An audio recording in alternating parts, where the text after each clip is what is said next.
প্রিয় শিক্ষার্থীবৃন্দ, আসসালামু আলাইকুম। আশা করি সবাই ভালো আছো। রাজশাহী কলেজ কর্তৃক আয়োজিত একাদশ শ্রেণীর অনলাইন ক্লাসে স্বাগতম জানাচ্ছি। আমি শামিমা নাসরিন, প্রভাষক, উদ্ভিদ বিজ্ঞান, রাজশাহী কলেজ, রাজশাহী। আমাদের তোমার কোষ ও কোষের গঠন এই অধ্যায়টা আমি পড়াচ্ছি। এটা তোমাদের সাথে আমার দ্বিতীয় লেকচার। আমাদের আজকের শিখন ফল হচ্ছে, আজকে আমরা আমাদের ক্লাসে যা যা শিখবো, আমরা রাইবোজোম, লাইসোজোম এবং গলজি বডি কি, শিক্ষার্থীরা সেটা বলতে পারবে। রাইবোজোম, লাইসোজোম এবং গলজি বডির উৎপত্তি, বিস্তৃতি, গঠন লিখতে ও বলতে পারবে এবং এদের কাজ ব্যাখ্যা করতে পারবে। আমরা মূল ক্লাসে যাওয়ার আগে গত ক্লাসের যে কিছু টপিক অর্থাৎ প্লান্ট সেলের যে একটা ছবি, সেটা আলোচনা করি। দেখতে পাচ্ছি আমরা যে তিনটা অর্গানালি পড়বো, অর্থাৎ রাইবোজোম, লাইসোজোম এবং গলজি বস্তু, সেটার অবস্থান আসলে কোষের কোথায় সেটা দেখার জন্য আমরা আবার উদ্ভিদ কোষের ছবিটা একটু দেখি। আমরা দেখতে পাচ্ছি যে সাইটোপ্লাজমের অভ্যন্তরে রাইবোজোম এবং লাইসোজোম এবং গলজি বস্তু, এই যে গলজি কমপ্লেক্স, এই তিনটা দেখতে পাচ্ছি।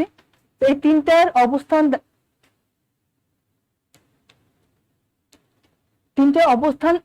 দেখার জন্য আমরা ছবিটা একটু দেখি।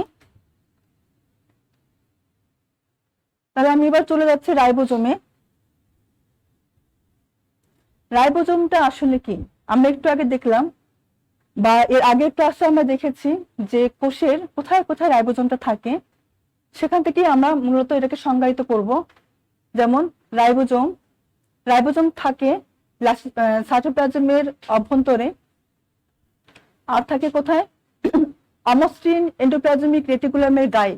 কাজে আমরা যখন এটাকে সংজ্ঞা আকারে বলবো, তাহলে আমরা এটাকে বলবো যে কোষের অমসৃণ এন্ডোপ্লাজমিক রেটিকুলামের গায়ে বা সাইটোপ্লাজমের অভ্যন্তরে যে গোলাকার বস্তু, যেটা প্রোটিন সিনথেসিসে সাহায্য করে, এরকম বস্তুর নামই হচ্ছে রাইবোজোম।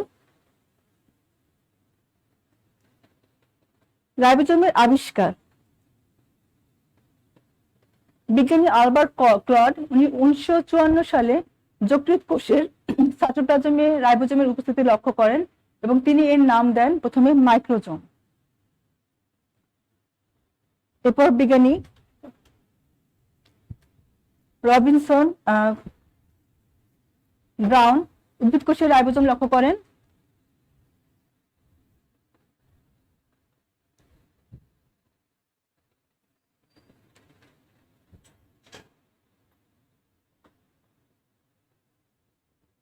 বিজ্ঞানী জর্জ প্যালেগ 1955 সালে প্রাণী কোষের রাইবোজোম পর্যবেক্ষণ করেন।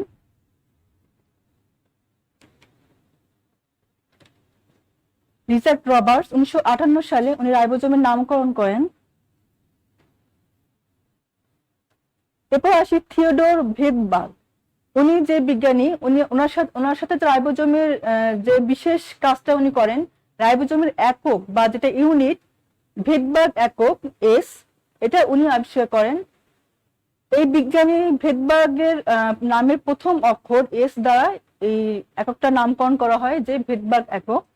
আমরা যখন রাইবোজোমের ভিতরে পড়বো, আমরা দেখবো যে রাইবোজোম বেশ কিছু সাব ইউনিটে বিভক্ত, যেটাকে এস দ্বারা প্রকাশ করা হচ্ছে। এরপর আসি রাইবোজোমের বিশেষ নাম। রাইবোজোমের বেশ কিছু নাম রয়েছে, বিভিন্ন জায়গায় বিভিন্ন নামে রাইবোজোমকে ডাকা হয়। প্রথমে আসি সাইটোরাইবোজোম, অর্থাৎ সাইটোপ্লাজমের মধ্যে যে রাইবোজোম থাকে সেটাকে সাইটোরাইবোজোম বলা হয়। প্লাস্টিডো রাইবোজোম, নাম শুনলে বুঝতে পারবো প্লাস্টিডের অভ্যন্তরে যে রাইবোজোম থাকে সেটাকে আমরা বলবো প্লাস্টিডো রাইবোজোম। মাইটোরাইবোজোম, অর্থাৎ মাইটোকন্ড্রিয়ার অভ্যন্তরে যে রাইবোজোম থাকে সেটাকে বলবো মাইটোরাইবোজোম।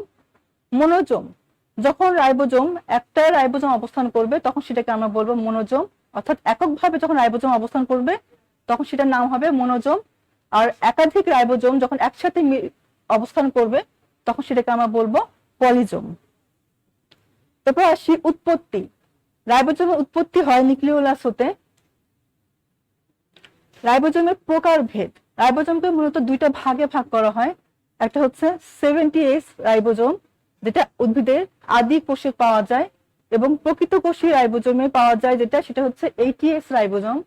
70S রাইবোজোম যেটা, সেটা 50S এবং 30S এরকম দুইটা সাব ইউনিট দ্বারা যুক্ত, এবং 80S রাইবোজোম যেটা, সেটা হচ্ছে 60S এবং 40S এই দুইটা সাব ইউনিট দ্বারা যুক্ত। আমরা যে এস এর কথাটা বললাম, এস হচ্ছে ভেদভাগ একক, অর্থাৎ রাইবোজোমের যে এককটা সেটাকে ভেদভাগ একক বলা হচ্ছে। এখন এই রাইবোজোমের ভেদভাগ এককটা আসলে কি সেটা আমরা জেনে নেই। মূলত সেন্ট্রিফিউজ মেশিনের মাধ্যমে যদি রাইবোজোমকে সেন্ট্রিফিউজ করা হয়, তাহলে এই তলায় রাইবোজোমের যে তলানি বা অধক্ষেপ পড়ে, সেটাকেই যে হারে পড়ে রাইবোজোমের তলানিটা, সেই হারটাকে বলা হচ্ছে ভেদভাগ একক বা রাইবোজোমের একক।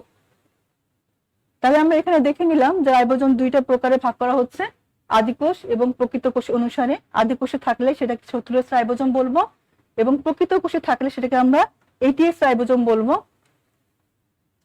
এবার আসি, রাইবোজোমে মূলত 3 ধরনের আরএনএ থাকে। মেসেঞ্জার আরএনএ, এটাকে এম সংক্ষেপে mRNA দ্বারা প্রকাশ করা হয়। রাইবোজোমাল আরএনএ, যেটাকে rRNA দ্বারা প্রকাশ করা হয়, এবং ট্রান্সফার আরএনএ, যেটাকে সংক্ষেপে tRNA দ্বারা প্রকাশ করা হয়। এই 3 ধরনের আরএনএ নিয়েই রাইবোজোম গঠিত। এবার আসি আমরা গঠন। রাইবোজোমের গঠন আমরা পাশের ছবি দেখতে পাচ্ছি। রাইবোজোমের গঠনে মূলত আমরা প্রথমে খেয়াল করি যে দুইটা অসমান সাব ইউনিট নিয়ে রাইবোজোম গঠিত। তার মধ্যে যেটা ছোট সাব ইউনিট সেটা হচ্ছে গম্বুজ আকৃতির। এটা প্রথমত এই সাব ইউনিট দুইটা আলাদাভাবেই থাকে, কিন্তু যখন প্রোটিন সিনথেসিসের সময় মেসেঞ্জার আরএনএর দ্বারা রাইবোজোমের এই সাব ইউনিট দুইটা পরস্পর যুক্ত হয়ে যায়। এবার আসি, রাইবোজোমের মোট 4টা ইউনিট থাকে, 4টা সংযুক্ত স্থান থাকে। এই 4টি সংযুক্ত স্থানগুলো হচ্ছে এ, পি, ই এবং মেসেঞ্জার আরএনএ, যেটাকে আমরা বলেছি সংক্ষেপে mRNA। এই 4টা জোন এই রাইবোজোমের মধ্যে থাকে। তার মধ্যে প্রথমে যেটা দেখতে পাচ্ছি এ জোন, এর নাম হচ্ছে অ্যাকসেপ্টর জোন বা amino acyl zone. Acceptor zone নাম হওয়ার পিছনে কারণ হলো যে রাইবোজোমের এই জোনে বিভিন্ন রকমের অ্যামাইনো অ্যাসিড এসে যুক্ত হয়। যেহেতু বিভিন্ন রকমের অ্যামাইনো অ্যাসিড এসে এখানে যুক্ত হয়, তাই এই জায়গাটার নাম হচ্ছে এ জোন বা অ্যামাইনো অ্যাসাইল জোন। এরপর আসি পি জোন। পি জোন হচ্ছে পেপটাইডাল জোন বা পলিপেপটাইডাল জোন, অর্থাৎ বিভিন্ন রকম অ্যামাইনো অ্যাসিড এসে এই জোনে একত্রে যুক্ত হয়ে পলিপেপটাইড গঠন করে, তাই এটার জোনটার নাম হচ্ছে পেপটাইডাল জোন। আরেকটা জোন সেটা হচ্ছে ই জোন, বা এর আরেকটা নাম হচ্ছে এক্সিট জোন। এক্সিট মানে আমরা জানি বের হয়ে যাওয়া। তাহলে এই অঞ্চলের কাজ হলো যে পেপটাইডাল জোনের যে পলিপেপটাইড গঠিত হচ্ছে সেটা এই ই জোন থেকে, রাইবোজোম থেকে মুক্ত হয়ে যাবে বা বের হয়ে যাবে, এই জন্য এই জোনটার নাম হলো ই জোন। এছাড়াও আছে মেসেঞ্জার আরএনএ একটা জোন। মেসেঞ্জার আরএনএর কাজ হলো যে অনেকগুলো রাইবোজোম একত্রে যুক্ত হয় মেসেঞ্জার আরএনএর মাধ্যমে, যুক্ত হয়ে সেটা পলিরাইবোজোম গঠন করে। তো এই হলো এই 4টা জোনের কাজ। আমরা দেখতে পাচ্ছি একটা পলিরাইবোজোমের ছবি। এই যে মাঝখানে যে চেনের মতো যে অংশটা, এই চেনের মতো অংশটাই হচ্ছে মেসেঞ্জার আরএনএ। মেসেঞ্জার আরএনএর মাধ্যমে অনেকগুলো রাইবোজোম যুক্ত হয়ে পলিরাইবোজোম গঠন করছে। এরপর আসি রাইবোজোমের রাসায়নিক গঠন। 50% rRNA অর্থাৎ রাইবোজোমাল আরএনএ এবং 50% হিস্টোন প্রোটিন দ্বারা রাইবোজোম গঠিত। এছাড়াও রাইবোজোমে থাকে যেটা আমরা 70S রাইবোজোম, যেটা সেখানে যে সাব ইউনিট গুলো থাকে 23S, 16S এবং 5S বা 5S মানের 3টা rRNA এবং 55 প্রকারের প্রোটিন অণু এখানে থাকে। এবং 80S রাইবোজোমে থাকে 28S, 18S, 5.8S এবং 5S মানের 4টা rRNA এবং 70 প্রকারের প্রোটিন অণু থাকে। এছাড়া বিভিন্ন রকমের আয়ন থাকে, যেমন ম্যাগনেসিয়াম আয়ন, ক্যালসিয়াম আয়ন এবং ম্যাঙ্গানিজ আয়নও এখানে রাসায়নিক গঠন হিসেবে থাকে।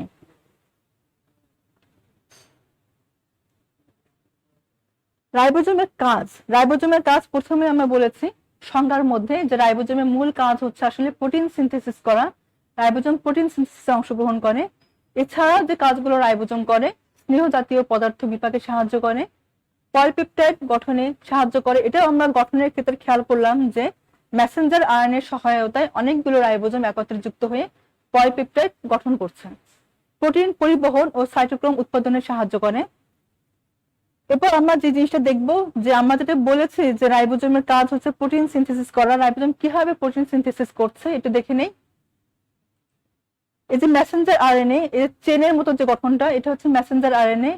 এই মেসেঞ্জার আরএনএ এর সাথে উপরে যেগুলো দেখতে পাচ্ছি টি এর মতো শেপ, এই টিআরএনএ রাইবোজোমের মধ্যে এই মেসেঞ্জার আরএনএ এর সাথে টিআরএনএ এসে যখন যুক্ত হয় তখনই সেটা প্রোটিন সিনথেসিসে অংশগ্রহণ করে। এরপর আমরা আরো একটা ছবি দেখতে পাচ্ছি যে প্রোটিন সিনথেসিস কিভাবে হচ্ছে। মূলত ট্রান্সক্রিপশন এবং ট্রান্সলেশনের মাধ্যমে প্রোটিন সিনথেসিস শুরু হয়। তাহলে প্রোটিন সিনথেসিসের ক্ষেত্রে যেটা হচ্ছে, প্রথমে আমরা আসি,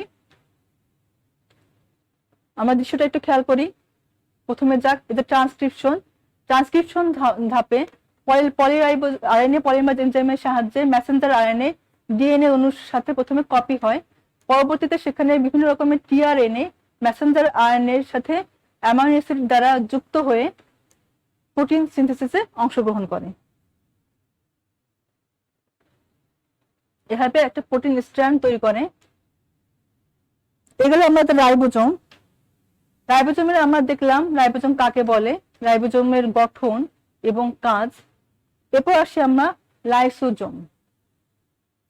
লাইসোজোম একইভাবে আমরা লাইসোজোম একটু আগে যখন উদ্ভিদ কোষের ছবিটা দেখেছিলাম সেখানে আমরা দেখেছি যে লাইসোজোমের অবস্থানটা কোথায়, এটা সাইটোপ্লাজমের মধ্যে অবস্থান করে।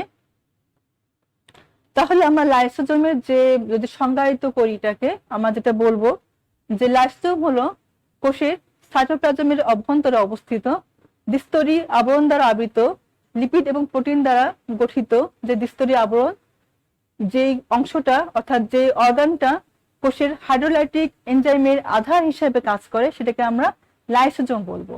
আমরা আরেকবার বলছি লাইসোজোমের সংজ্ঞাটা, যে কোষের সাইটোপ্লাজমে অবস্থিত দ্বিস্তরী প্রোটিন আবরণ দ্বারা আবৃত অর্থাৎ লিপিড এবং প্রোটিন আবরণ দ্বারা আবৃত যে অর্গানালি, যেটা ডিম্বাকার বা গোলাকার এবং কোষের হাইড্রোলাইটিক এনজাইমের আধার হিসেবে কাজ করে, সেটাকে আমরা বলবো লাইসোজোম। এখন আসি হাইড্রোলাইটিক এনজাইমটা আসলে কি।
এবার আসি আমরা লাইসোজোম। লাইসোজোমের সংজ্ঞাটাকে আমি আরেকবার বলছি, সাময়িকভাবে নেটে প্রবলেম হওয়ার জন্য একটু আমরা দুঃখিত।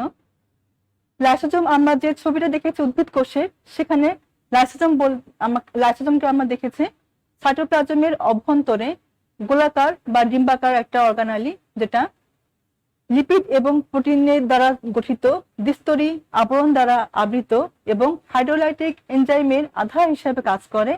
এই গঠনটাকে লাইসোজোম বলা হয়। এবার আসি তাহলে হাইড্রোলাইটিক এনজাইমটা আসলে কি। যে এনজাইমগুলো পানির উপস্থিতিতে জটিল যৌগকে ভেঙে ফেলে, এই এনজাইমগুলোকে হাইড্রোলাইটিক এনজাইম বলা হয়। তাহলে আমি আরেকবার বলছি যে হাইড্রোলাইটিক এনজাইম হলো যে এনজাইমগুলো কোষে পানির উপস্থিতিতে অন্যান্য জটিল যৌগগুলোকে ভেঙে ফেলে, এরকম এনজাইমকে হাইড্রোলাইটিক এনজাইম বলা হয়। লাইসোজোমের আবিষ্কার বিজ্ঞানী ক্রিশ্চিয়ান দা দুবে, উনি লাইসোজোম আবিষ্কার করেন। এরপর আসি উৎপত্তি। লাইসোজোমের উৎপত্তি হলো মূলত এন্ডোপ্লাজমিক রেটিকুলাম এবং গলজি বডি। এন্ডোপ্লাজমিক রেটিকুলাম এবং যে গলজি বডি দেখতে পাচ্ছে, এই গলজি বডি থেকে লাইসোজোম উৎপত্তি হয়। গলজি বডির মধ্যে যে মাঝামাঝি অংশে যে সমান্তরাল অংশটা দেখা যায়, সেটার নাম হচ্ছে সিস্টার্নি। আমরা যখন গলজি বডি পড়বো পরবর্তীতে, সেখানে আমরা গঠনটা দেখতে পাবো। তাহলে গলজি বডির যে মাঝামাঝি অংশ সিস্টার্নির সমান্তরাল যে সূত্রের মতো গঠন, সেই সিস্টার্নির দুই প্রান্ত প্রশস্ত হয়ে যে ভ্যাকুলের মতো গঠন তৈরি করছে, সেটা হচ্ছে সেখান থেকে পরবর্তীতে লাইসোজোম তৈরি হচ্ছে। তাহলে আমরা দেখতে পাচ্ছি যে এন্ডোপ্লাজমিক রেটিকুলামের উৎপত্তি, এন্ডোপ্লাজমিক রেটিকুলাম এবং গলজি বডি এই দুটো থেকেই মূলত লাইসোজোমের উৎপত্তি লাভ করছে। এরপর আসি বিস্তৃতি। প্রাণী দেহের শ্বেতরক্ত কণিকায় লাইসোজোম অবস্থান করে। বৃক্ক, অন্ত্রের আবরণী কোষ, এসব জায়গাতেও লাইসোজোম অবস্থান করে। এবং উদ্ভিদ কোষে কখনো কখনো যে লাইসোজোম পাওয়া যায়, সেই লাইসোজোমটাকে বলা হয় অলিওজোম। অর্থাৎ উদ্ভিদ কোষের লাইসোজোমের একটা নাম হচ্ছে অলিওজোম। এই নামগুলো তোমরা খেয়াল করবে, কারণ পরবর্তীতে যখন তোমাদের অবজেক্টিভ যে কোশ্চেন গুলো হয় তোমাদের এমসিকিউ এর মধ্যে, এই নামগুলো বা এই টার্মগুলো কিন্তু অবশ্যই অবজেক্টিভের মধ্যে তোমরা পাবে। কাজে অলিওজোম কি, এটা উদ্ভিদ কোষের লাইসোজোমের নাম হচ্ছে অলিওজোম। এরপর আসি প্রকার ভেদ, অর্থাৎ লাইসোজোমকে 4টা ভাগে ভাগ করা হয়। Primary lysosome, secondary lysosome, autophagosome, residual bodies বা টেলোলাইসোজোম। প্রাইমারি লাইসোজোম হচ্ছে, আমরা যেহেতু বললাম যে গলজি বডি হতে লাইসোজোম উৎপত্তি লাভ করে, তাহলে সরাসরি গলজি বস্তু হতে যে লাইসোজোম পাওয়া যায় সেটাকে বলা হয় প্রাইমারি লাইসোজোম। এরপর সেকেন্ডারি লাইসোজোম হচ্ছে ফ্যাগোসাইটোসিস এবং পিনোসাইটোসিস প্রক্রিয়ার মাধ্যমে যে ফ্যাগোজোম বা পিনোজোম নামক ক্ষুদ্র গহ্বর তৈরি হয়, তার সঙ্গে এক বা একাধিক প্রাইমারি লাইসোজোম যুক্ত হয়ে যে লাইসোজোম গঠন করে, সেটার নাম হচ্ছে সেকেন্ডারি লাইসোজোম। আমি আরেকবার বলছি বিষয়টা, যে ফ্যাগোসাইটোসিস একটা প্রক্রিয়া, আমরা এটা পরে দেখব। ফ্যাগোসাইটোসিস এবং পিনোসাইটোসিস প্রক্রিয়ার মাধ্যমে যে ফ্যাগোজোম বা পিনোজোম উৎপন্ন হয়, তার সঙ্গে এক বা একাধিক প্রাইমারি লাইসোজোম যুক্ত হয়ে যে লাইসোজোম গঠন করে, তার নাম হচ্ছে সেকেন্ডারি লাইসোজোম। এরপর আসি অটোফ্যাগোজোম। অটোফ্যাগোজোম যেটা, সেটা হচ্ছে যে কোষের মধ্যে যে অপ্রয়োজনীয় অংশ বা অপকারী বা ক্ষতিকর যে অংশগুলো, সে অংশগুলো একটা পাতলা পর্দা দ্বারা আবৃত হয়ে একটা আলাদা অংশ গঠন করে, যে অংশের সাথে পরবর্তীতে প্রাইমারি লাইসোজোম যুক্ত হয়ে এক ধরনের লাইসোজোম গঠন করে, যেটার নাম হচ্ছে অটোফ্যাগোজোম। তাহলে যেটা হলো যে কোষের অপ্রয়োজনীয় অংশ বা ক্ষতিকর অংশ, যেটা একটা আবরণ দ্বারা আবৃত হয়ে একটা আলাদা গঠন তৈরি করছে, যার সঙ্গে প্রাইমারি লাইসোজোম যুক্ত হয়ে নতুন একটা লাইসোজোম গঠন করে, যেটার নাম হচ্ছে অটোফ্যাগোজোম। এরপর আসি রেসিডিয়াল বডিজ বা টেলোলাইসোজোম। এটা অনেকটা অটোফ্যাগোজোমের মতো, তবে পার্থক্যটা আমরা খেয়াল করবো যে কোষের অবাঞ্ছিত বস্তুর সঙ্গে সেকেন্ডারি লাইসোজোম যুক্ত হয়ে যে লাইসোজোম গঠন করছে, সেটা হচ্ছে টেলোলাইসোজোম, বা এর আরেকটা নাম হলো রেসিডিয়াল বডিজ। তাহলে দেখলাম যে এখানে শুধুমাত্র এই 4 নাম্বার যে প্রকারভেদটা রেসিডুয়াল বডিজ বা টেলোলাইসোজোম, সেটা কিন্তু সেকেন্ডারি লাইসোজোমের সাথে সম্পর্কযুক্ত। অর্থাৎ এখানে আমরা দেখতে পেলাম যে কোষের অবাঞ্ছিত অংশের সঙ্গে সেকেন্ডারি লাইসোজোম যুক্ত হয়ে টেলোলাইসোজোম বা রেসিডুয়াল বডিজ গঠন করে। আমরা লাইসোজোমের ছবি দেখতে পাচ্ছি বা গঠন। লাইসোজোমের গঠনে আমরা দেখতে পাচ্ছি যে দ্বিস্তরীয় আবরণ যেটা লাইসোজোমের, সেই দ্বিস্তরীয় আবরণ চারপাশে একটা আবরণ আছে দেখতে পাচ্ছি, যেটা দুইটা আবরণ প্রোটিন এবং লিপিডের সমন্বয়ে গঠিত। আর ভিতরের যে অংশটা অদানাদার বা অসমসত্ব দানাদার জাতীয় পদার্থ, এই অংশটার নাম হচ্ছে ম্যাট্রিক্স। তাহলে লাইসোজোমে মূলত দুইটা অংশ দ্বারা গঠিত, একটা হচ্ছে কোষের আবরণ এবং আরেকটা হলো কোষের অভ্যন্তরে যে ম্যাট্রিক্স থাকে সেটা। তার মধ্যে আমরা যেগুলো জিনিস দেখতে পাবো যে দ্বিস্তরীয় আবরণ বিশিষ্ট, ভ্যাকিউল, ঘন তরলে পূর্ণ এবং স্টেবিলাইজার। যেটা স্টেবিলাইজার হচ্ছে লাইসোজোমের আবরণে এক ধরনের প্রোটিন থাকে, যে প্রোটিনগুলোর কাজ হচ্ছে লাইসোজোমের যে এনজাইমগুলো থাকে সেই এনজাইমের ক্রিয়া থেকে লাইসোজোমের আবরণটাকে রক্ষা করে বা একটা স্থিতিশীল অবস্থায় রাখে। এই প্রোটিনগুলোর নাম হচ্ছে স্টেবিলাইজার।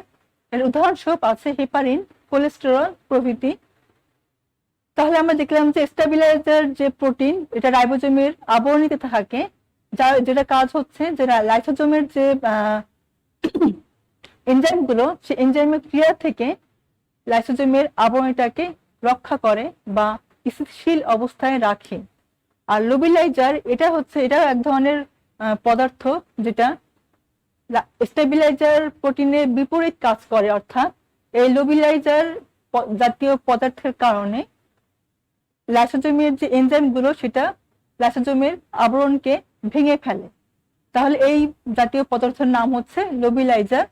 উদাহরণস্বরূপ আছে testosterone hormone, progesterone hormone, vitamin A, B এবং কে, এরা হচ্ছে লোবিলাইজার জাতীয় পদার্থ হিসেবে কাজ করে। এরপর আসি লাইসোজোমের যে রাসায়নিক গঠন। এখানে 40 থেকে 50 ধরনের এনজাইম থাকে।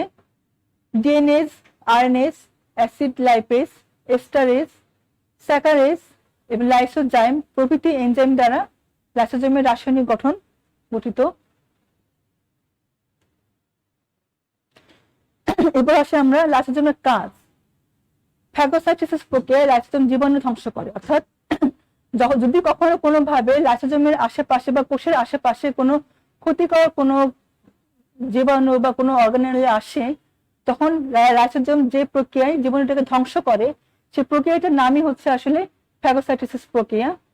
এছাড়া তীব্র খাদ্যাভাবের সময় অসুস্থ অঙ্গাণুকে বিগলিত করে এবং অটোফ্যাগি বলে একে। লাইসোজোমের এনজাইমগুলো যখন কোষের মধ্যে ব্যাকটেরিয়া ও খাদ্যবস্তুকে জারিত করে তখন সেটাকে হেটারোফ্যাগি বলে। কোষ বিভাজনের সময় কোষীয় এবং নিউক্লিয়ার আবরণী ভাঙতে সাহায্য করে, বীজের অঙ্কুরোদ্গমে সাহায্য করে, শুক্রাণু কর্তৃক ডিম্বাণু বিগলনেও সাহায্য করে। তাহলে লাইসোজোমের কাজটাকে আমরা একটু দেখব। আমরা একটা ছবি দেখতে পাচ্ছি, দেখি, খেয়াল করি।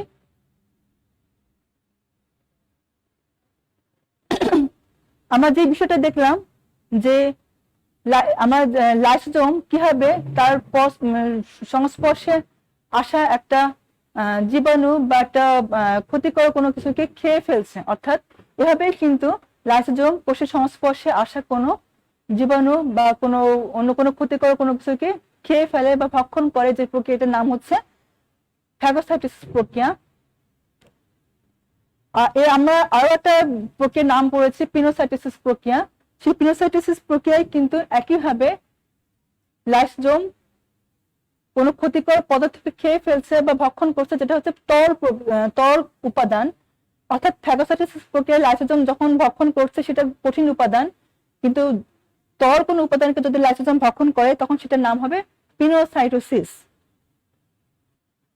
আমরা অটোফ্যাগি এটা একটা প্রক্রিয়া দেখতে পাচ্ছি। অর্থাৎ লাইসোজোম যখন কোষের প্রতিকূল পরিস্থিতিতে, অর্থাৎ যখন কোষে তীব্রভাবে খাদ্যাভাব দেখা যায়, খাদ্যের অভাবে অনেক সময় লাইসোজোম নিজেদের আবরণীকে ভেঙে ফেলে বা ভক্ষণ করে বা কোষের অভ্যন্তরস্থ বস্তুকে ভক্ষণ করে, এরকম প্রক্রিয়ার নাম হচ্ছে অটোফ্যাগি বা এর আরেকটা নাম হচ্ছে অটোলাইসিস। প্রক্রিয়াটার নাম হচ্ছে অটোলাইসিস, যখন লাইসোজোম নিজেই নিজেকে খেয়ে ফেলছে বা নিজের কোষগুলোকে ভক্ষণ করছে তীব্র খাদ্যাভাবের সময়।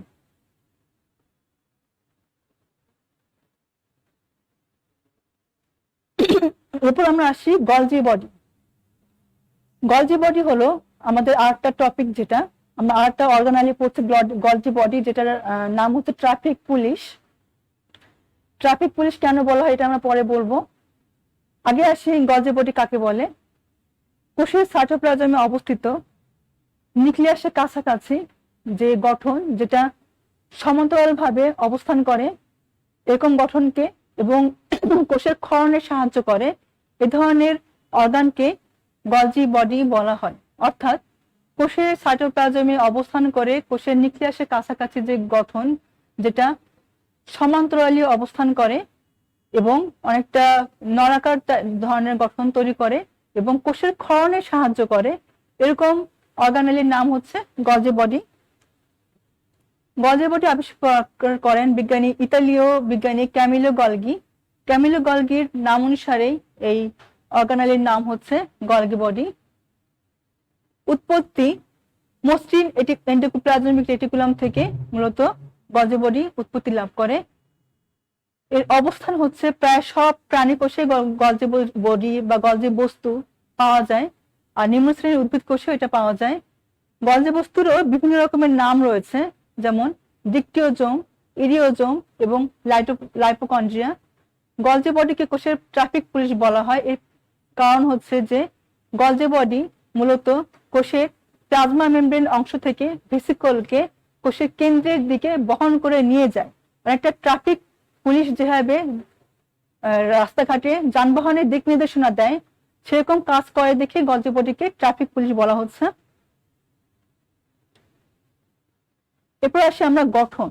গলজি বডির গঠন হচ্ছে আমরা দেখতে পাচ্ছি গলজি বডিতে মূলত তিনটা অংশ দেখা যায়। একটা হচ্ছে সিস্টার্নি, তারপর ভ্যাকিওল এবং ভেসিকল।